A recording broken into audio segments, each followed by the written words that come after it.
A charity that helps young people find jobs has released new numbers on the rate of youth unemployment across the country.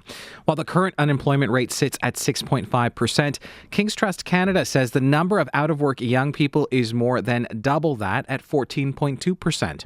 And that could mean long-term consequences for our country's GDP in the next decade. Farah Mohamed is the CEO of King's Trust Canada and joins me on the line now. Good afternoon. Hi there. Thanks very much for having us on your show. Now, help us understand some of these numbers. What are we seeing in terms of youth unemployment across the country right now? Well, we're seeing a very disturbing picture where, as you said, youth unemployment has been normalized at twice that of adult employment. So in numbers, that means that we're giving up $18.5 billion toward our GDP.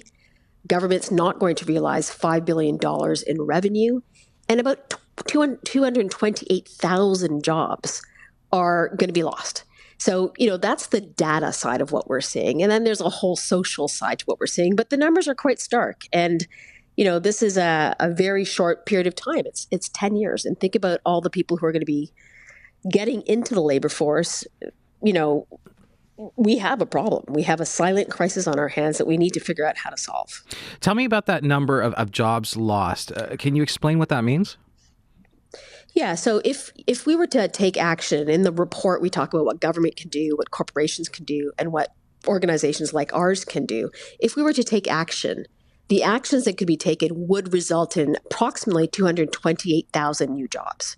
So those are jobs that, are needed in the economy to make us more competitive, to make us more creative, to make us the kind of country we want to be. Okay, and so when you talk about why this is happening, can you explain that for me? Yeah. So, what we found were a couple of different causes. One, the obvious one, more people, fewer jobs. We saw increased competition where, when you're going for a job, often companies will pick somebody, that has much more experience than a young person. There are fewer full-time jobs. And one thing that we haven't really noticed, I think, enough, or we've done enough about, is that different populations experience unemployment differently.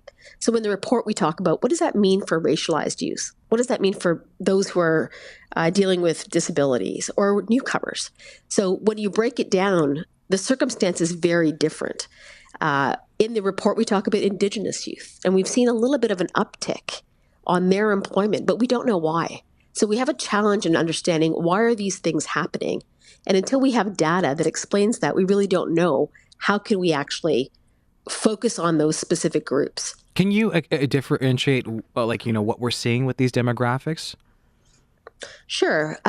What we have seen is if you are a young person, a newcomer, often you're not a part of the employment opportunity. So it may be that your credentials are not recognized. It may be that you're just getting used to the culture. But the chance of actually getting that job is not a great one if you're a newcomer in this country. Now, there are certain areas where that does happen. But in meaningful jobs where young people get entry-level positions to start off their career, we're seeing that there are a lot of barriers that are put in front of young people. That's the same for those who are in socioeconomic challenges, those who have mental health challenges. We are seeing these challenges that come up, and they are barriers. We saw an example in Toronto of a company that wanted to hire someone, but they were looking for an entry-level position, 3 years of experience, a graduate degree, bilingual capability, and they wanted to pay them $20 an hour and offer them a 6-month job. That's not a kind of job that's going to set up a young person for success. And so what is your suggestion to address the issue? Well, we've got a couple. So, there is a role for government, there's a role for corporations, and there's a role for organizations like ours. If you look at government, there are some places where they can actually make some serious changes. We do not have employment policies that are modern. So we have a number of people who are working in the gig economy. They've been displaced because of AI. We need to look at our employment laws and make sure that they are the right ones for young people who are working multiple jobs. They're working, part-time jobs, and we just don't have that. We could also have an incentivization for corporations who create an opportunity for a young person. We know that makes a difference. We've seen it in different areas. For corporations, We'd like them to take a look at the barriers that they are putting up. This idea of an entry-level position needing all of these qualifications just doesn't make sense. How do we build a pipeline of talent if they can't actually get the experience? So we've created a program called 360. It invites employers to hire a young person, and the young person comes in and they are skilled up. They have all the skills that employers are saying they want to see. Resiliency, teamwork, creativity, critical thinking, and we're putting that all into a skills academy. So there are different ways to go about this, but we need a collaborative, effort. It can't just be one part of the system that does this. I'm thrilled that the media has been picking up this story, because if people don't know the data and they don't understand the outcome of unemployment, we're going to have a serious challenge on our hands, and that we'll see mental health go up. There's a chance that crime goes up. There's a chance that substance abuse goes up. So there is a sort of an opportunity here for all of the different pieces to play a part. I want to pick up that last piece you mentioned around corporations, changing their expectations. I mean, that might be a hard pill to swallow for people who are thinking about hiring. How do you sell that to them? Well, actually, we've seen some uptake in the programs we have. We have companies like Canada Life, Roche, Fasken, Deloitte, who've said, yeah, we're going to think differently.